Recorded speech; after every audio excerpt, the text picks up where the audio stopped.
Hello guys, I hope आप सभी अच्छे होंगे। तो आज हम करने वाले हैं BESC 134 ब्लॉक 2 यूनिट 6 और इसको मैं 2 पार्ट में करूँगी। पहले ही बता देती हूँ मैं आपको, बिकॉज़ ये काफ़ी वास्ट होने वाला है। तो एक वीडियो अगर मैं 1 घंटे का बना देती हूँ तो ऑब्वियसली आप बोर हो जाओगे, राइट। क्योंकि पिछले वीडियो भी, जो पिछले चैप्टर की यूनिट 5 की वीडियो मैंने बनाई थी, वो अराउंड 40 मिनट्स की थी। तो आई नो वो थोड़ा लेंदी हो जाता है, तो बोरिंग लगता है। तो इसलिए मैंने इसको 2 पार्ट में बांट दिया, ताकि 2 पार्ट में मैं आपको इसको समझा सकूँ, ठीक है। तो आइए शुरू करते हैं। चैप्टर का नाम है educational innovation and experiments global practices. तो सबसे पहले इसके इंट्रोडक्शन में ये बताया गया कि इस यूनिट में हम वो सारी ग्लोबल प्रैक्टिसेस और इनोवेशंस के बारे में बात करेंगे जो एजुकेशन के फील्ड में अवेलेबल है ग्लोबली, ठीक है। कि पूरे वर्ल्ड में क्या चल रहा है, मतलब एजुकेशन से रिलेटेड कौन सी नई एक्सपेरिमेंट्स आई है, कौन सी नई इनोवेशन लाई गई है, कौन से प्रैक्टिसेस है, ये सारी चीज़ें, ठीक है। तो इसके अंदर में हम जो भी होता है ना, क्योंकि हमें पता है कि एजुकेशन बहुत इम्पॉर्टेंट है हमारी नेशनल ग्रोथ के लिए भी।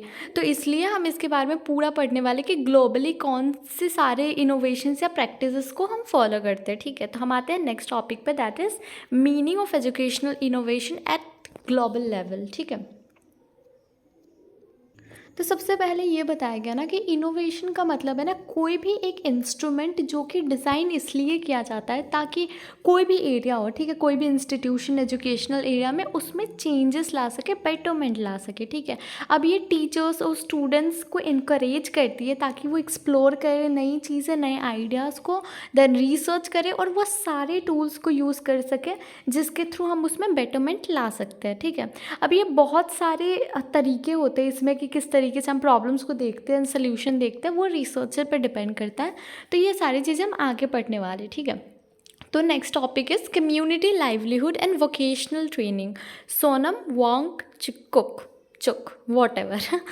तो इन्होंने कंट्रीब्यूट किया था एजुकेशन में, बहुत इम्पोर्टेंट उनकी जो इनिशिएटिव, मतलब जो उनकी इनिशिएटिव थी ना, सॉरी, सेमकोल के नाम से, SEMCOL और HIAL, ये दोनों उनकी इनिशिएटिव थी जिसके थ्रू उन्होंने एजुकेशन को बेटर करने की काम करी है, ठीक है, मतलब बेटरमेंट लाया उसमें।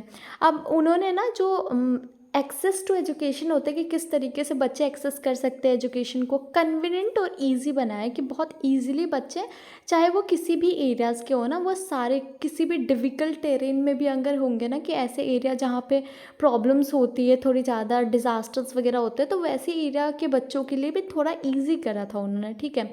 जो भी, अगर हम जोग्राफिकल चैलेंजेस की बात करें ना, तो अदर चैलेंजेस भी थी जो उन्होंने काउंटर किया था, या फिर हम बोल सकते हैं सॉल्व किया था। सबसे पहले था being the northern most point. अगर हम नॉर्दर्न मोस्ट पॉइंट की बात करें, ठीक है, पूरे वर्ल्ड का, तो वहाँ पे हमेशा स्नो वगैरह रहती है थ्रू आउट द ईयर, मतलब पूरे साल रहती है, ठीक है। तो इसलिए बहुत सारी प्रॉब्लम्स आ सकती है, पोर कनेक्टिविटी आ सकती है वहाँ पे।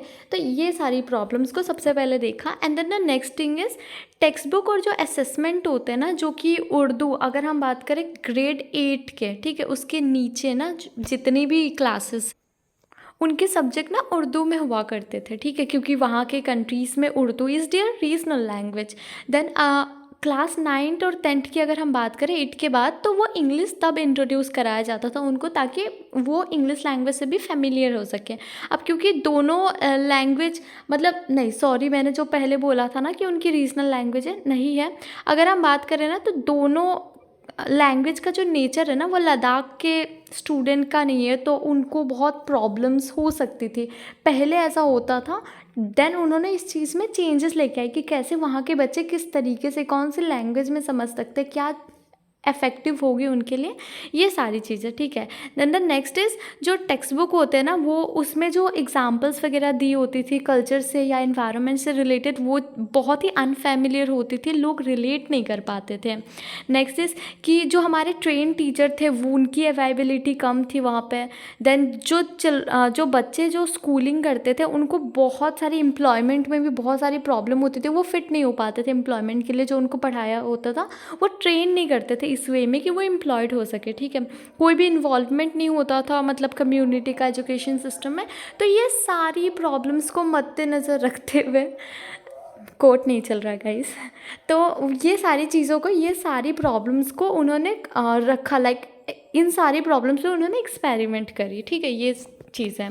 देन फर्स्ट अगर हम इसके अंदर के सब टॉपिक्स पे आते हैं तो students educational and cultural movement of Ladakh, जो कि सेमकल उनका जो दो था ना, HIAL और ये सेकमोल यस।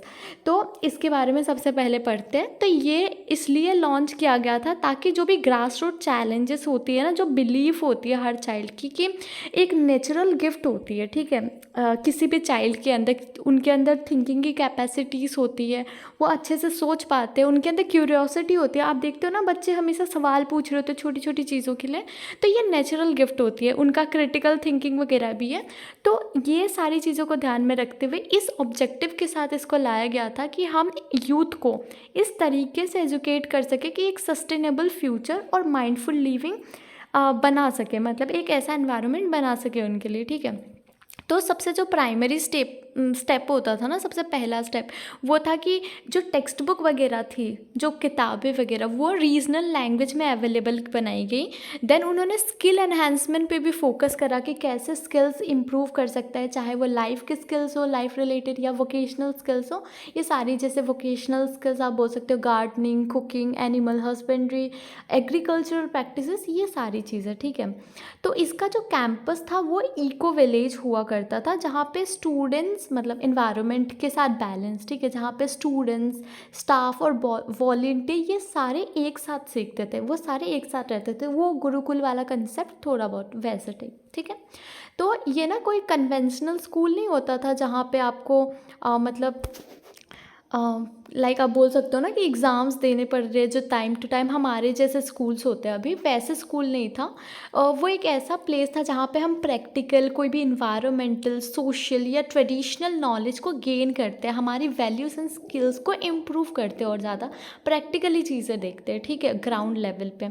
देन जो कैंपस होता था ना वो सोलर पावर्ड होती थी, जहाँ पे सोलर के थ्रू हम सारी एनर्जी ट्रांसफ़र करते थे, जो सोलर हीटेड होती थी। इवन जो स्टूडेंट्स होते थे ना, उनको जो लद्दाखी सॉन्ग्स होते हैं ना, जो एंशियंट टाइम पे जो पहले से चलते थे, क्लासिकल बोल सकते हैं हम, वहाँ के क्लासिकल सॉन्ग्स, वो सारी चीज़ें, इनफैक्ट उनकी जो हिस्ट्री है, मतलब उनकी डांसिंग, उनकी हिस्ट्री, ये सारी चीज़ें पढ़ाना, मेनली जो एक्चुअल में होती है ना एक सोसाइटी में, प्रैक्टिकली चीज़ें चल रही है, उसके बारे में सिखाते हैं, ठीक है। अब इसके हॉलमार्क्स है कुछ जो इन्होंने अचीव करे थे, वो टेक्स्ट बुक में मैं आपको वहाँ से बताती हूँ। तो इसका सेकमॉल का ये मानना था कि हम यूथ को ना एक मतलब ऑन्टरप्रेन्योरियल आउटलुक के थ्रू, या फिर उनका जो डेडिकेटेड एफर्ट होता है ना, वो सारी चीज़ों को इम्पोर्टेंस दे सके, मतलब प्रैक्टिकल लर्निंग पे। तो सबसे पहला इसमें ये कि जो वोकेशनल कोर्सेज जो भी सारी, वो इसलिए मतलब इस तरीके से प्रिपेयर की गई थी ताकि यूथ को ना हम सारी नॉलेज दे सके, या फिर जो एवरीडे प्रॉब्लम्स होती है ना रोज़मर्रा की ज़िंदगी में, उसकी सल्यूशंस की ओर उनका माइंड डाइवर्ट कर सके, कि वो सल्यूशन खोजे, खुद क्रिटिकली एनालाइज करे, खुद सोच सकें, या फिर उन प्रॉब्लम्स को एड्रेस करें, ठीक है, उनके लिए सल्यूशन प्रोवाइड करें, ये सारी चीज़ें। दूसरी चीज़ है कि जो टीचर की ट्रेनिंग एंड वर्कशॉप्स वगैरह होती है, उस पर हम फोकस करते थे ताकि हम टीचर्स को और ज़्यादा ट्रेंड और इनोवेटिव बना सकें कि वो बच्चों को बेटर एजुकेशन दे पा रहे हैं। Then next is formation of village education communities, मतलब छोटे छोटे एरिया में जो विलेज कम्युनिटीज़ होती है, वहाँ पे ओनरशिप या फिर वहाँ पे स्कूल्स वगैरह क्रिएट करवाना, ताकि विलेज के बच्चे इजीली जा सके, उनको शहरों में ना जाना पड़े, ये चीज़ है। Then the ice stupa artificial glacier बनाई गई थी, वहाँ पे एक आर्टिफिशियल ग्लेशियर बनाई गई थी, जहाँ पे वो जो भी वेस्ट वाटर होती है ना, जो पानी वेस्ट हो जाते हैं, उसको स्टोर करना स्ट्रीम्स वगैरह से, स्पेशली विंटर के टाइम पे, जिसको एग्रीकल्चर पर्पस के लिए बाद में यूज़ किया जाएगा। तो ये सारी चीज़ें पे उनको सिखाई जाती थी ताकि वो इन्वायरमेंट को प्रोटेक्ट भी कर सके और पानी भी सेव कर सके फ्यूचर के लिए, ठीक है। इनफैक्ट इको विलेज डेवलप्ड करी गई थी, जहाँ पे मेजॉरिटी जो होती है ना फील्ड वर्क करवाई जाती थी उनसे, ताकि उनको एग्रीकल्चर की भी नॉलेज काफ़ी हो सकें। और क्योंकि हमने पहले भी बात करी थी उनका campus solar powered, solar heated होती थी, तो ये भी इन्वायरमेंट को प्रोटेक्ट करने के लिए ही की जाती थी, ताकि बच्चों को बचपन से पता हो कि इन्वायरमेंट की इम्पोर्टेंस क्या है। ठीक है। Then the next is enrolment increase करना, कि बच्चे कितना एडमिशन ले रहे हैं उसको इंक्रीज़ करना ज़्यादा से ज़्यादा। और इनफेक्ट सिर्फ उसको इंक्रीज़ करना, रिटेंशन भी, कि कब तक बच्चों को होल्ड कर पा रहे स्कूल में। ऐसा नहीं कि एडमिशन तो सबने ले लिया, बच्चे आ ही नहीं रहे या पढ़ नहीं रहे या ड्रॉप आउट रेट्स बढ़ गया, ये सारी चीज़ें नहीं होनी चाहिए। तो ये सारी चीज़ें इसके अंदर में ध्यान रखी गई थी। ओके।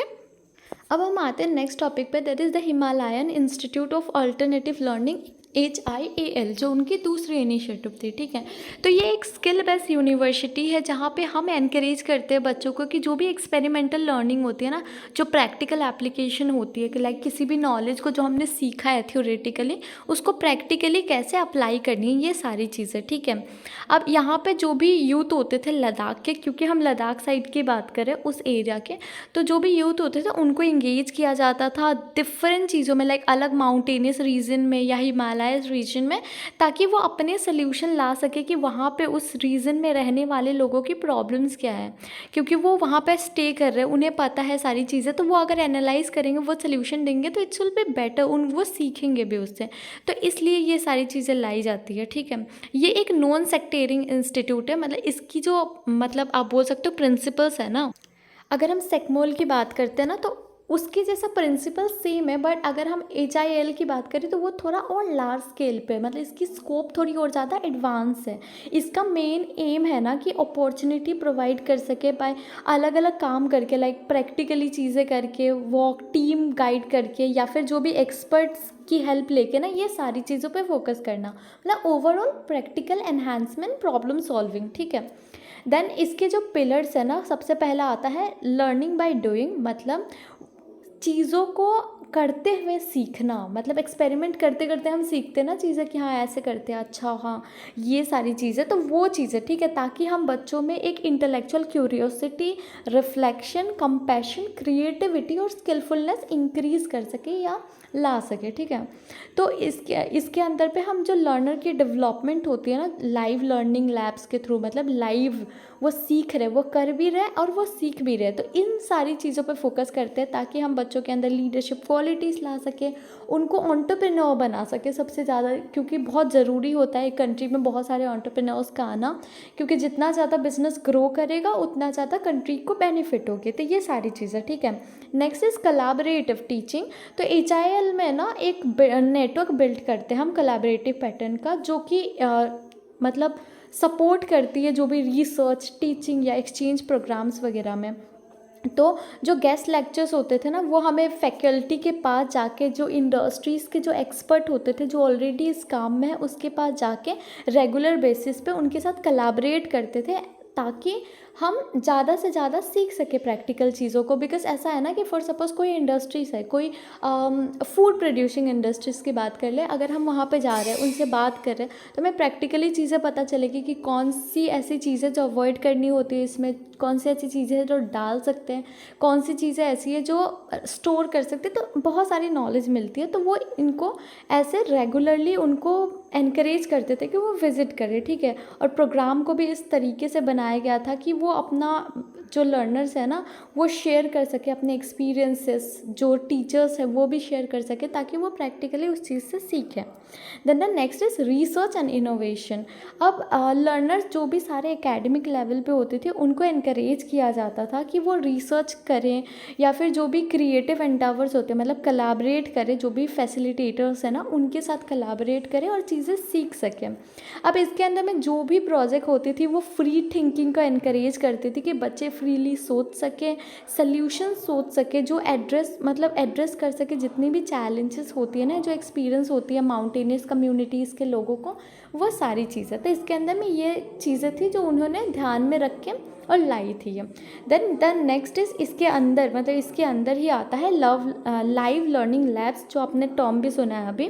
तो ये बताया जाता है ना कि अपार्ट फ्रॉम एकेडमिक्स की बात करें, मतलब जो एकेडमिक्स होते हैं उसके अलावा हम लाइव लर्निंग लैब की हेल्प लेते हैं, जहाँ पे स्टूडेंट काम करते हैं यहाँ पे रियल लाइफ प्रोजेक्ट्स पे, जो भी रियल लाइफ चैलेंजेस होते हैं उनको एक प्रोजेक्ट की तरह वहाँ पे मतलब लाया जाता है, वहाँ पे हम काम करते हैं, चाहे सोचते हैं, रिसर्च करते हैं, डाटा एनालाइज करते हैं, देन क्रिटिकल एक थिंकिंग देते हैं, एक क्या बोलते हैं उसको, थेसिस स्टेटमेंट देते हैं। तो ये सारी चीज़ें होती है, ठीक है। यहाँ पे अप्लाइड इकोलॉजी मॉडल होती है, मतलब वो अलग अलग फॉरेस्टेशन साइट्स पे विजिट करते हैं, अलग अलग एफॉरेस्टेशन टेक्निक्स की यूज़ करते हैं या उसके बारे में सीखते हैं कि किस तरीके से हम इसको प्रिवेंट कर सकते हैं। जो ट्रीज़ वगैरह फॉल हो जाते हैं ना, जंगल्स वगैरह आजकल कितने ख़त्म हो गए ऑलमोस्ट, वैसे वाली सिचुएशन आ गई, तो इसको कैसे बचा के रखना है, ये सारी चीज़ों के बारे में भी हम पढ़ते हैं। इवन जो नॉन नेटिव स्पीसीज है उसके बारे में भी नॉलेज दिया जाता है।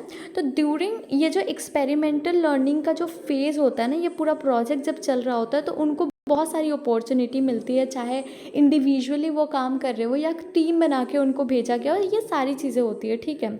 और जहाँ पे ना वो अर्न कर सकते हैं अपनी इंटरप्राइजेस बना के भी, ठीक है। तो अपना इंटरप्राइजेस सेटअप कर सकते हैं, उससे सीख सकते हैं। तो ये सारी चीज़ें भी इसके अंदर में, ठीक है। सॉरी वो मैसअप के लिए। हम आते हैं नेक्स्ट टॉपिक पे, दैट इज़ बैरफुट कॉलेज, ठीक है। Bunker Roy yes. तो बंकर रॉय को अवार्ड किया गया था पद्माश्री 1986 में। और बैरफुट कॉलेज की अगर हम बात करें तो ये एक वॉलेंट्री ऑर्गेनाइजेशन की तरह काम करती है, जो ट्रेन करती है मोर देन 3 मिलियन पीपल, जो जहाँ से हम सोलर इंजीनियर्स निकलते हैं, टीचर्स, जो मिडवेव्स होती है, वीवर्स वगैरह जो होते हैं, आर्किटेक्ट्स, डॉक्टर, ये सारी चीज़ें इनको ट्रेन करने में, मतलब मोर देन 3 मिलियन पीपल को वो ट्रेन करते हैं, ठीक है। अब इस ऑर्गेनाइजेशन का जो मेन एक बिलीव है वो है कि सस्टेनेबल नॉलेज और स्किल बहुत इंपॉर्टेंट है किसी भी कम्युनिटी की एनहांसमेंट के लिए या बेटरमेंट के लिए, आप बोल सकते हो, ठीक है। ये फोकस करती है स्किल इनकलकेशन पे कि स्किल कितना ज़्यादा प्रोवाइड कर सके। और यहाँ पे कोई डिग्री या सर्टिफिकेट की बात नहीं होती है, सर्टिफिकेशन की नहीं, आपको कितना सीखने को मिल रहा है इस पे हम फोकस कर रहे होते हैं, ठीक है। मतलब हेल्थ अवेयरनेस को कैसे बेटरमेंट करना है, हमारी जो नॉलेज की वैल्यूज है उसको कैसे लेके आना है, विजडम कैसे जनरेट करना है रूरल कम्युनिटीज़ में, ये सारी चीज़ों की बात हो रही होती है यहाँ पे, ठीक है।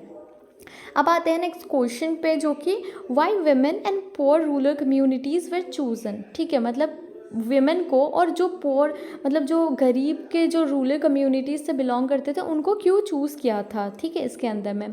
तो हमें पता होता है कि एज अ वुमेन एक मतलब कंपैशनेट टॉलरेंट की जो कैपेसिटी होती है ना, आप अगर एक मेल को ले लो और एक फीमेल को ले लो, तो दोनों में जो टॉलरेंट की किसी चीज़ को कैसे टॉलरेट करना है, उसकी कैपेसिटी फीमेल्स में ज़्यादा होती है। It's not about gender discrimination, it's about the real thing. वो लाइक क्योंकि फ़ीमेल को बहुत ज़्यादा एक सॉफ्ट नेचर माना जाता है, मतलब होती है कई सारी फीमेल जो बहुत हार्श नेचर की, बट इट्स यहाँ पे हम मेजॉरिटी की बात करें, ठीक है। तो टॉलरेंसी ज़्यादा होती है फीमेल्स में, विलिंगनेस बहुत होती है, बिकॉज आप ऐसा है ना कि फ़ीमेल्स को हमेशा रेस्ट्रिक्ट किया गया है, हमेशा से, पहले के टाइम पे, अभी तो पढ़ाई के मामले में नहीं हो रही है, तो इसलिए उनको विलिंगनेस बहुत सारी होती है, ठीक है। पेशेंट होते हैं वो बहुत ज़्यादा, कि पेशेंसली चीज़ों को हैंडल कर पाते हैं।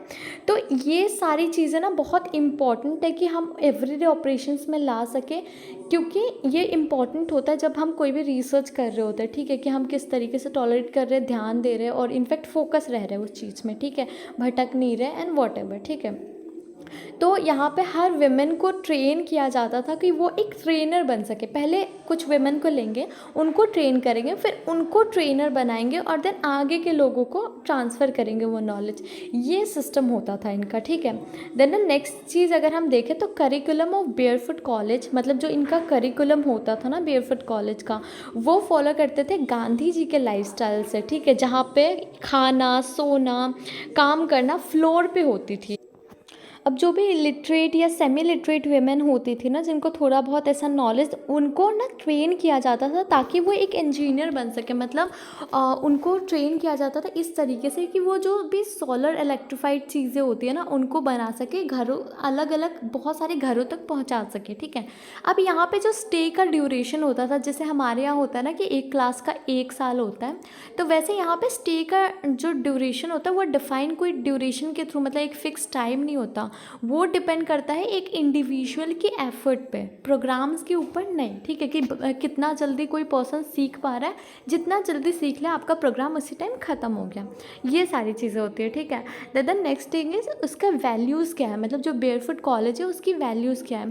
तो ये बिलीव करती है इक्विटी, कि हर पार्टिसिपेंट जो भी वहाँ पे पार्टिसिपेट कर रहा है अपार्ट के, मतलब हम उनकी कास्ट, जेंडर, एजुकेशन, क्लास, ये सारी चीज़ें नहीं देखते, ठीक है, सबको इक्वली हम ट्रीट करते हैं, सॉरी यहाँ पे ट्रीट किया जाता है। और ये कलेक्टिव डिसीजन मेकिंग को भी बहुत ज़्यादा प्रमोट करती है, ठीक है। इवन डिसेंट्रलाइजेशन बहुत इंपॉर्टेंट है।